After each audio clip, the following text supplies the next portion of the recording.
The New York Times and Washington Post are reporting that the president's lawyers and aides are looking to undermine the special counsel's investigation. The Times says Trump's team is scouring the professional and political backgrounds of Robert Mueller and other investigators, looking for conflicts of interest they can use to discredit the investigation. The Post also reporting that the president has been asking about his authority to pardon aides, family members, and even himself in connection with the probe. Attorney General Jeff Sessions refusing to answer questions about whether he's discussed pardons with the president in testimony before Congress last month. I'm not able to comment on conversations with high officials within the White House. All this as the Russia investigation appears to be widening. Bloomberg reporting that Mueller is expanding his probe to include a broad range of financial transactions involving Trump businesses and associates. Would that be a breach of what his actual I would say yes. Yeah, I would say yes. The president warning Mueller against delving into his finances earlier this week. The president's making clear that the special counsel should not move outside of the scope of the investigation. The Washington Post reports that the president has told aides he's especially disturbed after learning that Mueller would be able to access his tax returns. The president has refused to release them, citing ongoing IRS audits.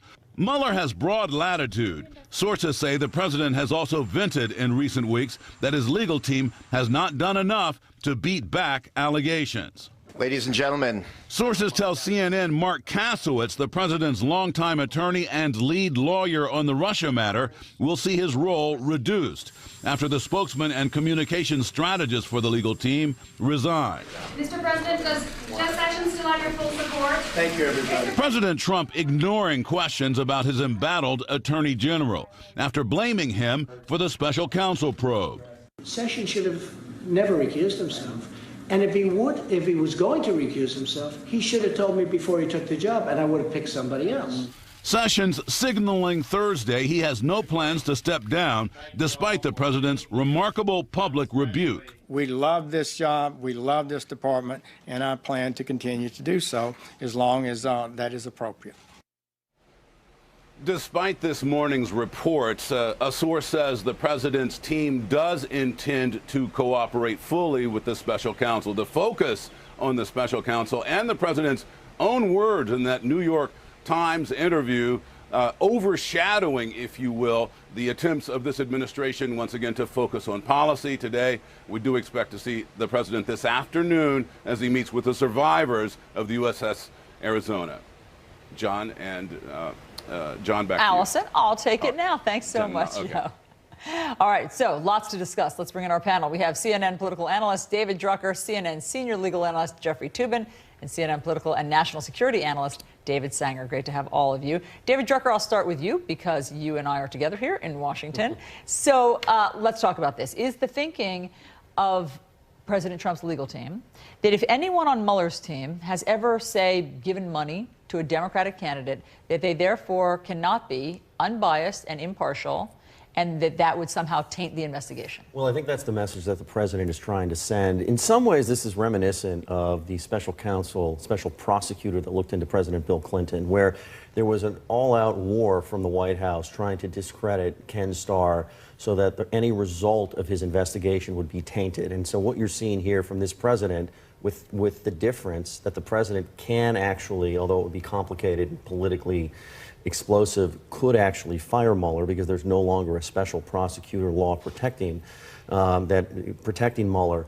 But what the president is trying to do, like he tries to do with all of his political adversaries, is undermine his credibility and legitimacy. So at least in the eyes of his very loyal base and the broader Republican electorate, which has kept the Republicans on Capitol Hill at bay because they still support him, they are not going to buy anything that Mueller comes up with. And I think that's the shot across the bow that we have seen this week. You know, it's been really interesting. I mean, in a way, the president's interview with the New York Times was Chekhov's gun. You know, we saw the gun in the first act, the president talking about conflicts, and then overnight in the New York Times and the Washington Post, these stories are, pointing out alleged conflicts as a concerted, direction that they're doing from this legal team. Let me read you what the president said again in that New York Times interview. Mueller, was up here and he wanted the job. The next day he is appointed special counsel. I said, what the hell is this about? Talk about conflicts? But he was interviewing for the job. There are many other conflicts that I haven't said. subtext, but may come out tomorrow night in the Washington Post and New York Times. Jeffrey Toobin, what is a real conflict of interest which would be grounds for Rod Rosenstein to fire Bob Mueller? I don't think it's hard to know in the abstract of what is a conflict of interest. If Robert Mueller was talking about the FBI job, would that be a conflict of interest? Absolutely not. If there were political donations from people inside Mueller's team to some Democrats, and we know there were, is that a conflict of interest? It is certainly not a conflict of interest justifying firing. As a journalist who spent a good deal of time investigating Ken Starr and his staff and their political inclinations, I think it is entirely fair for Trump's team to point out if Mueller is hiring lots of partisan Democrats. I don't think he is, but if that's true, it's a perfectly legitimate issue for Trump's people to investigate. They are not Mueller. Mueller is the decision maker, and if there is a less political person in a prominent place in American life, I don't know who it is. Mueller is a very clean and apolitical record. So, David Sanger, much of this comes from the New York Times reporting, your outlet, but there's also some Washington Post reporting this morning that says that the president and his team are also exploring how far-reaching the president's pardon authority is. Obviously, the implication is if Don Jr. were in trouble, maybe if Jared Kushner were in trouble, what could the president do about that? Well, when you read into the story, it says he's asking the question, but not necessarily with an eye toward trying to do that anytime soon. What you don't know with this president is that he is obviously a man of some passions. And the question is, could the same moment of passion that led him to fire Jim Comey lead him to issue the pardon or attempt to fire Mueller or take one of these other steps? Now, it was interesting, in the Times interview, he said again that he does not regret firing Jim Comey. But when you think back to it, it was the firing of Comey that basically brought all of this upon him. It's what forced the Deputy Attorney General to appoint Bob Mueller as a special counsel. It's what then triggered the rest of this set of investigations. Had he kept Comey in place, there would certainly be an FBI investigation underway, but there wouldn't be any of this structure that we're seeing now that clearly the president finds so disturbing.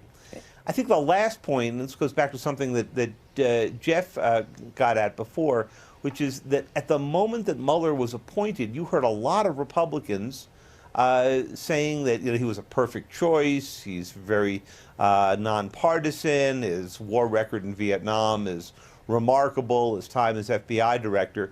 And so the president probably realizes that it's going to be an uphill battle to go make the case for partisanship that he's now pushing. It's interesting. David Sanger says, you don't always know what the president's thinking. In some cases, we know exactly what he's thinking. We know the words conflict of interest are seared on his brain right now, and he seems to be wanting to say it out loud, when he's interviewed with the New York Times and have his people talk about it in articles. And we also know, because again, this was part of his interview and we heard him say it out loud, and then his people have been saying it since, he's very concerned about the parameters of the Bob Mueller, of the special counsel's investigation right now. And the president does not think it should expand into his business dealings, particularly from when he was before he was president. Listen again to the president himself and now the president's staff talking about this.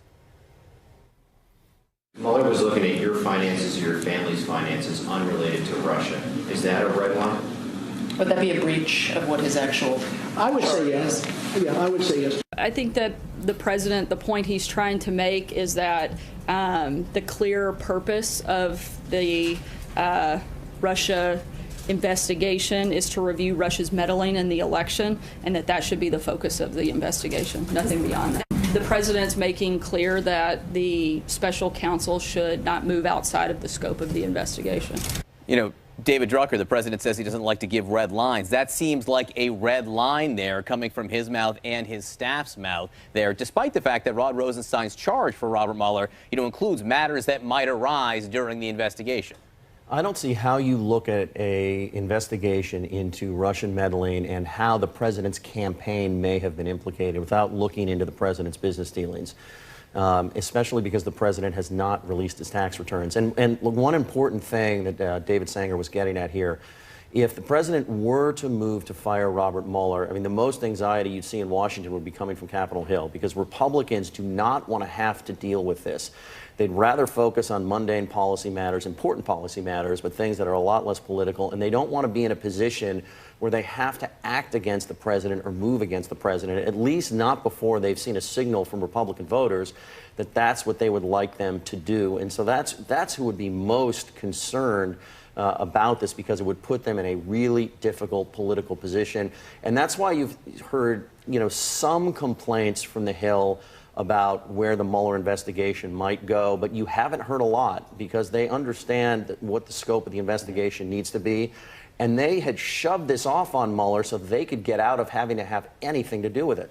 So, Jeffrey, the Washington Post is reporting that President Trump has expressed concerns about Mueller getting his tax returns. As you know, the president did not release his tax returns. Legally, can Robert Mueller pull those? Absolutely. There's no doubt that he can. In fact, in white-collar investigations, it is routine for for prosecutors, assistant U.S. attorneys, to get tax returns as first of all, to investigate whether there are tax offenses that may have been committed, but also as a guide to the assets of the people you are investigating.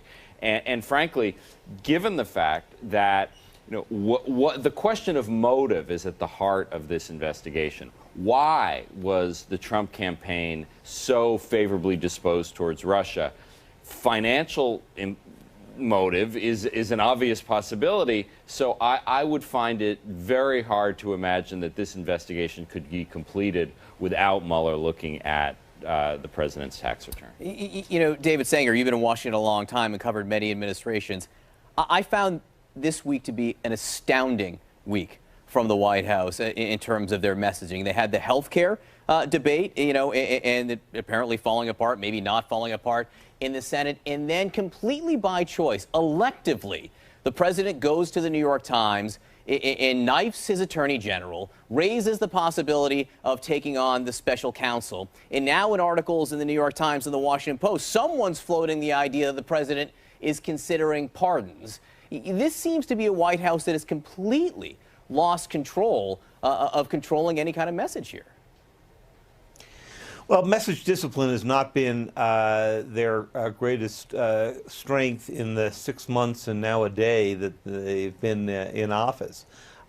When you think about that, it's the other downside of the president's tweeting, the president's determining that he's got to be completely the one who does the communication because he thinks he does it better than anybody else. The tweets, the interviews, and so forth always veer toward what he feels most strongly about at the moment. And he clearly does not view it as a reaction to anything he's done, including the firing of Jim Comey, but instead he views it as an effort to conduct what he's called many times a witch hunt. So that tends to dominate it. So if it's Made in America week, or it's let's focus on the details of healthcare week, his mind is not necessarily right there. And you saw it in the healthcare debate where a number of Republican senators said the president did not seem to be deeply engaged in the details of what the health care bill should look like. In fact, White House didn't have its own. Instead, he just wanted to have a win. And you have to wonder, if it doesn't look like he's going to get that, if he'll just move on to the next thing. Made in America week, when it comes to the Russia investigation, and the focus on it right now, it's a Made in the Oval Office week, because the president has exclusively, I think, created this renewed focus over the last few days. All right, guys, stick around. President Trump's relationship with Attorney General Jeff Sessions put to the test. The Attorney General says he's not going anywhere. No one would have asked that question if not for the fact that the president gave this remarkable rebuke to the New York Times. Is loyalty a one-way street for President Trump? We discuss next. New Day, brought to you by Dunkirk from Warner Brothers Pictures. Written and directed by Christopher Nolan. Dunkirk, now playing. Teen Romans, it is Friday morning. Nice to have Friday. you here. Dave has the day off, but I get Miguel for the next half hour. 5:30 in the East. Up first, explosive new reporting this morning. The president's lawyers are looking for ways to undermine the Russia investigation by Special Counsel Robert Mueller.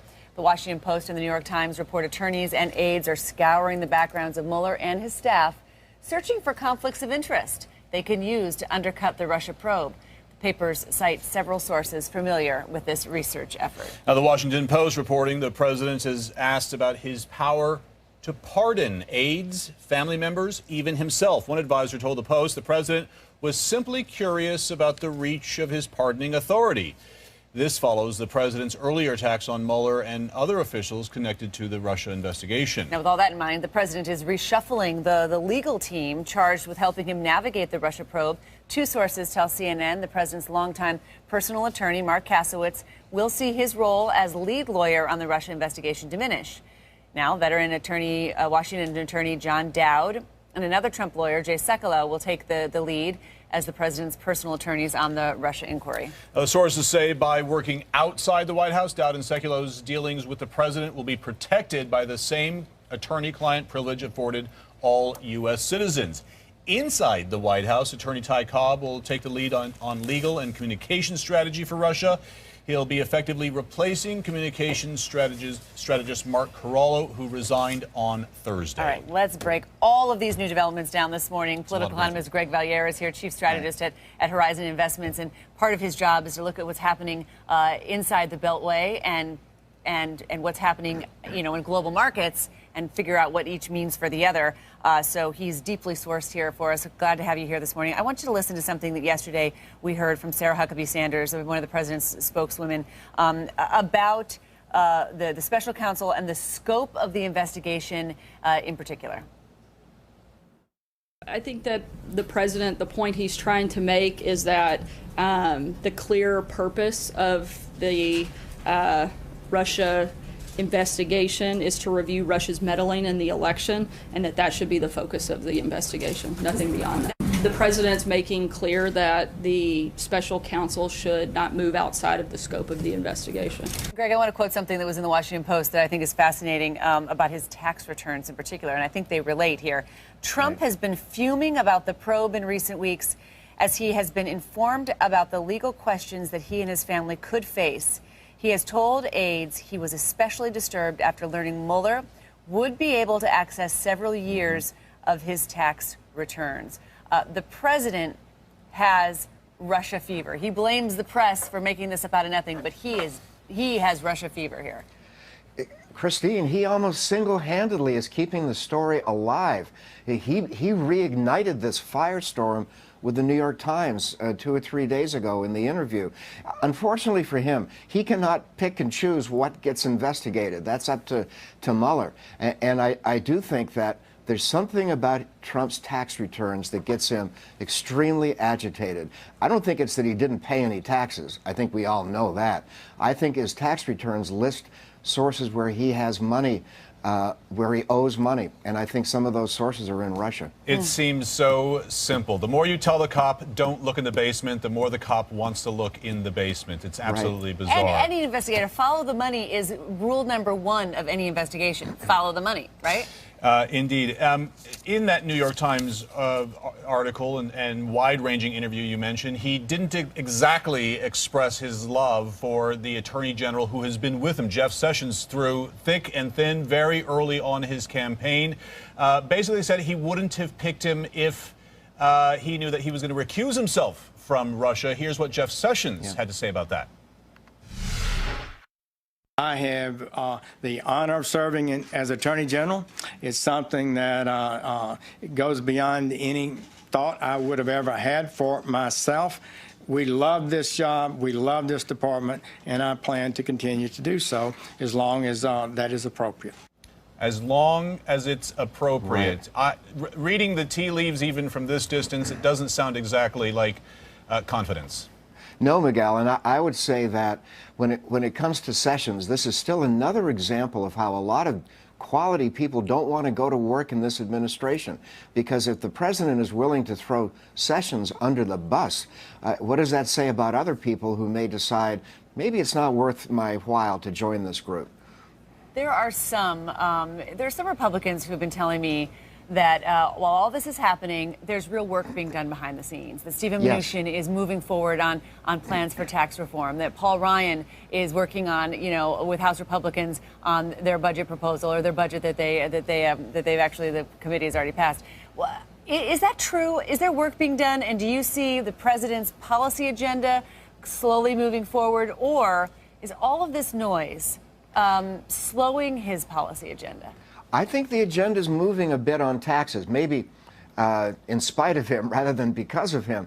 But I do think that there's some real progress being made by Mnuchin, Congressman Brady, head of the Ways and Means Committee, Paul Ryan. I do think that we'll get a tax outline this fall and we'll see progress there. Unfortunately for them, they first have to get some budget issues resolved, and that could be almost as contentious as the health care stuff. Greg, we've seen these theme weeks. This week is a Made in America week. And sometimes, they have these like nice events where they can promote something. They promoted this new injectable glass thing yesterday, which is fair. It's going to be 4,000 jobs. That's legit. Yet on the same day, Mar-a-Lago and a golf course in Jupiter, Florida, owned by the Trump family. They're filing for more foreign workers. So the buy American, hire American, except if you're one of my companies. Does that stuff undermine his message? It does. I think that it's really hard for him to stay on message. That's one of the problems. But I should say for the markets, you made a really good point. I think there's some progress being made behind the scenes. I think there's a very pro-business climate here in Washington. The economic fundamentals are really quite excellent right now. So there are a lot of positives for the markets. The one thing that I think could really unnerve the markets is if it started to look like tax reform was dead. We're not there yet. I think we'll get a tax bill, but chances of a big tax bill have diminished over the last month or so. 3 months till open enrollment also for Obamacare. Don't know what's happening and midterms coming up and healthcare not happening, so you're not going to have all those savings that they were counting on from healthcare. It looks like whatever they were going to do on tax reform is going to be a heck of a lot smaller than they were imagining just a few months ago. That's right. Yep. All right. Greg Valliere, have a great weekend. Thank you. All right. Thanks for stopping by this morning. All right, the U.S. is finding ExxonMobil for violating Russian sanctions while Secretary of State Rex Tillerson was still in charge. The Treasury Department is slapping a $2 million fine on Exxon, claiming it demonstrated reckless disregard for those Russia sanctions. This all stems from a 2014 deal between Exxon executives and this man, Igor Sechin. Sechin runs Rosneft. That's the Russia's state-run oil company. He is a close ally of Russian President Vladimir Putin. The Treasury Department didn't specify which Exxon executives were involved and didn't name Tillerson. Tillerson stepped down as CEO last year, but had personal business dealings with Sechin when he ran ExxonMobil. And this move raises concerns over his deep business ties to Russia. Exxon says the fine is fundamentally unfair. Another record high for the NASDAQ. NASDAQ has never been this high. It's the third record in a row. This is the longest winning streak since 2015. It's evidence investors are unfazed by President Trump's political troubles because huge corporate profits are driving stocks higher. More on that in a few moments. It is still Made in America week, and the president is wrapping it up by touting a deal between these three companies, pharmaceutical companies Pfizer and Merck, and manufacturer Corning. Together, they will produce a new type of glass for injectable drugs.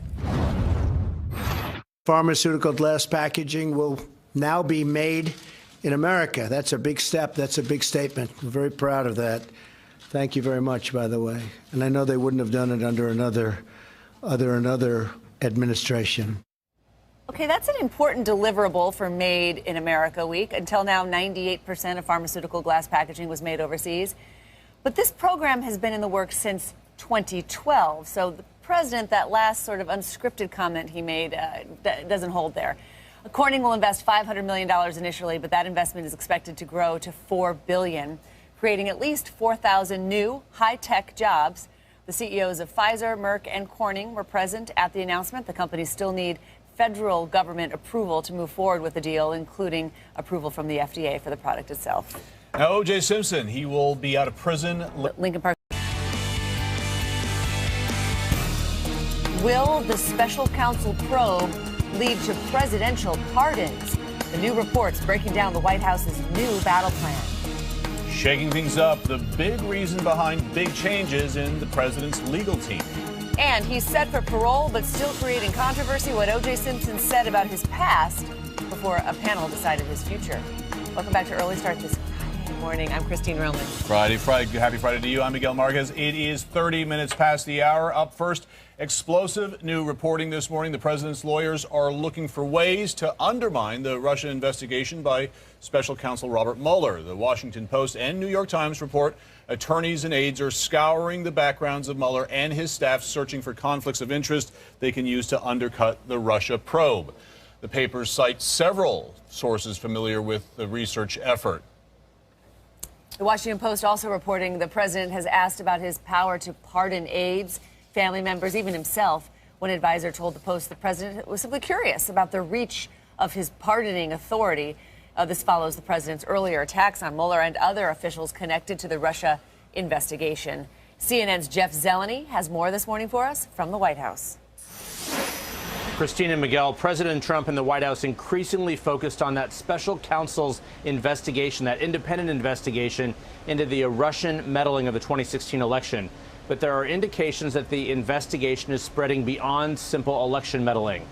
President Trump made that indication in his interview with the New York Times earlier this week when he talked about Special Prosecutor Robert Mueller and the idea that he could be looking into the Trump family's finances.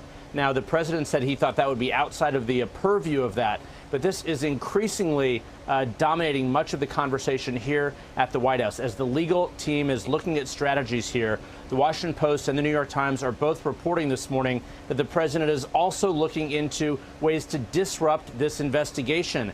They're looking into the background of the attorneys working on this investigation. It just shows how much time and attention here at the White House is being focused on this. So much fallout reverberating from that interview with the New York Times earlier this week about the president expressing his blistering disappointment with the attorney general.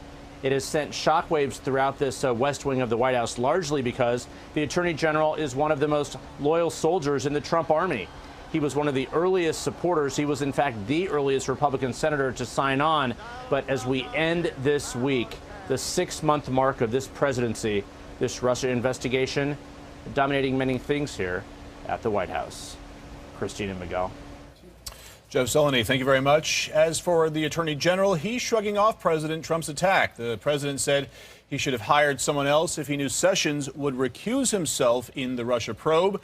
The Attorney General is determined to stay put for the time being. I have the honor of serving as Attorney General. It's something that goes beyond any thought I would have ever had for myself. We love this job, we love this department, and I plan to continue to do so as long as that is appropriate. Now, with more on the Attorney General's response and damage control at the White House, CNN's Jessica Snyder in Washington.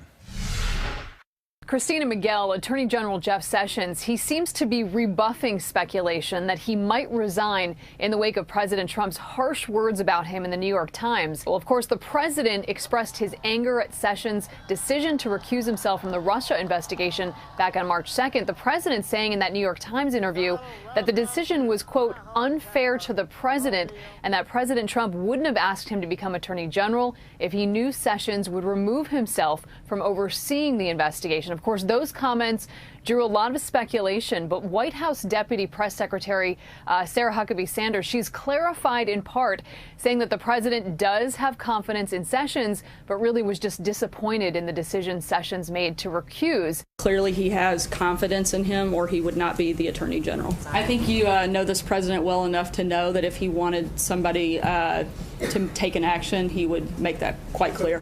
Well, Sarah Huckabee Sanders also added to these comments, saying the president does not intend to fire Mueller, but that the president believes the special counsel should not move outside the scope of the investigation, though, of course, the scope of that investigation is up for interpretation about how broad it might be. Christina Miguel. All right, Jessica, thank you for that. Now, with all that in mind, the president is reshuffling the legal team charged with helping him navigate this Russia probe. Two sources tell CNN the president's longtime personal attorney, Mark Kasowitz, will see his role as lead lawyer on the Russia issue diminish. Now, veteran Washington attorney John Dowd and another Trump lawyer, Jay Sekulow, will take the lead as the president's personal attorneys on the Russia inquiry. The sources say that by working outside the White House, Dowd and Sekulow's dealings with the president will be protected by the same attorney-client privilege afforded all U.S. citizens. Inside the White House, attorney Ty Cobb will take the lead on legal and communication strategy for Russia. He'll be effectively replacing communications strategist Mark Corallo, who resigned on Thursday. All right, Senate Judiciary Committee Chairman Chuck Grassley threatening to subpoena both Donald Trump Jr. and Paul Manafort to appear before his committee. We're asking for voluntary appearance. I've indicated that we would subpoena if they don't come. Is there a deadline associated with that? We are having a hearing next Wednesday, so obviously we want to hear right away. Trump Jr. and Manafort are scheduled to testify before the Senate Judiciary Committee Wednesday, but neither man has publicly confirmed he will appear. The top Democrat on the committee is California Senator Dianne Feinstein, also reiterating the subpoena threat. Now, we're also learning this morning Jared Kushner's closed-door session with the Senate Intel Committee next week will be with staff. It's not clear yet when he'll meet with senators themselves. This is now being called an interview, not testimony. Meantime, CNN has exclusively learned Jared Kushner's status as a top aide to President Trump still being used to lure Chinese investors to his family's New Jersey development. Kushner's name being used in an online promotion by two businesses working with Kushner companies, describing him in Chinese as, quote, the celebrity of the family and, quote, Mr. Perfect Jared Kushner. It comes after his family apologized in May for using Kushner's name during a sales pitch. I thought you were Mr. Perfect. I am Mr. Perfect. They clearly have it wrong. Confidant of President Trump now under consideration for White House Communications Director. Two senior administration officials telling CNN Anthony Scaramucci has been interviewed for the job and was spotted at the White House Thursday night. The hedge fund manager was an advisor for President Trump's transition team. If he is hired, the big question, what happens to other key members of the communications team? Sean Spicer, the press secretary, has stayed mostly behind the scenes during the communications director's search. It is unclear what happens once that post is filled. All right, the U.S. is fining ExxonMobil for violating Russian sanctions while Secretary of State Rex Tillerson was still in charge. The Treasury Department is slapping a $2 million fine on ExxonMobil, claiming it demonstrated reckless disregard for the sanctions. It stems from a 2014 deal between Exxon executives and this man, Igor Sechin. Sechin runs the state-run oil company Rosneft. He is a close ally of Russian President Vladimir Putin. His assets were blocked as part of U.S. sanctions in 2014 on Russia for annexing Crimea.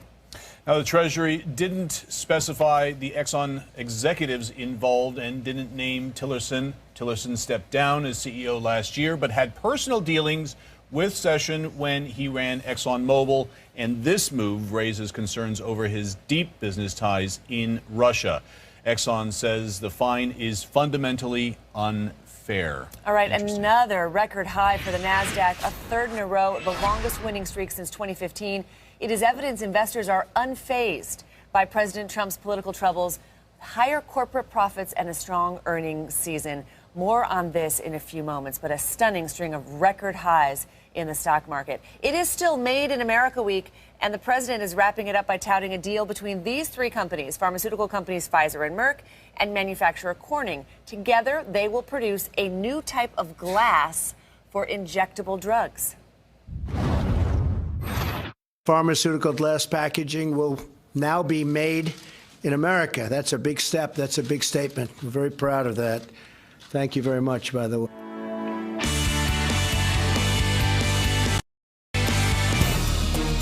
New this morning, reports the president's legal team is looking to undercut the special counsel on Russia. It could set up a major conflict between the White House and Robert Mueller. And the president's legal team shaken up. Who is stepping away from the spotlight and why? And O.J. Simpson is set to go free after 9 years behind bars. What he's saying about his past as he looks forward to life on the outside. I guess October is when that official parole happens. Sometime in October, indeed. Good morning. Welcome to Early Start. I'm Christine Romans. And I'm Miguel Marquez. It is Friday, July 21st. Happy Friday to you. It is 5 a.m. here on the East Coast. Up first, explosive new reporting this morning. The president's lawyers are looking for ways to undermine the Russia investigation by special counsel Robert Mueller. The Washington Post and New York Times report attorneys and aides are scouring the backgrounds of Mueller and his staff, searching for conflicts of interest they can use to undercut the Russia probe. The papers cite several sources familiar with the research effort. The Washington Post also reporting the president has asked about his power to pardon aides, family members, even himself. Now, one advisor told the Post, the president was simply curious about the reach of his pardoning authority. This follows the president's earlier attacks on Mueller and other officials connected to the Russia investigation. CNN's Jeff Zeleny has more from the White House. Christine and Miguel, President Trump and the White House increasingly focused on that special counsel's investigation, that independent investigation into the Russian meddling of the 2016 election. But there are indications that the investigation is spreading beyond simple election meddling. President Trump made that indication in his interview with the New York Times earlier this week when he talked about Special Prosecutor Robert Mueller and the idea that he could be looking into the Trump family's finances. Now, the president said he thought that would be outside of the purview of that, but this is increasingly dominating much of the conversation here at the White House. As the legal team is looking at strategies here, the Washington Post and the New York Times are both reporting this morning that the president is also looking into ways to disrupt this investigation. They're looking into the background of the attorneys working on this investigation. It just shows how much time and attention here at the White House is being focused on this. So much fallout reverberating from that interview with the New York Times earlier this week about the president expressing his blistering disappointment with the attorney general. It has sent shockwaves throughout this West Wing of the White House, largely because the attorney general is one of the most loyal soldiers in the Trump army. He was one of the earliest supporters. He was, in fact, the earliest Republican senator to sign on. But as we end this week, the 6-month mark of this presidency, this Russia investigation, dominating many things here at the White House. Christine and Miguel. Thanks to Jeff Zeleny. Now, with all that in mind, the president is reshuffling the legal team charged with helping him navigate the Russia probe. Two sources tell CNN the president's longtime personal attorney, Mark Kasowitz, will see his role as lead lawyer on the Russian investigation diminished. Now, veteran Washington attorney John Dowd and another Trump lawyer, Jay Sekulow, will take the lead as the president's personal attorneys on the Russia inquiry. The sources say by working outside the White House, Dowd and Sekulow's dealings with the president will be protected by the same attorney-client privilege afforded all U.S. citizens. Inside the White House, attorney Ty Cobb will take the lead on legal and communication strategy for Russia. He'll be effectively replacing communication strategist Mark Corallo, who resigned on Thursday. Now, helping us understand all this, bring it into sharp focus this morning is political economist Greg Valliere, chief strategist at Horizon Investments. Good morning, Greg. to you. Morning.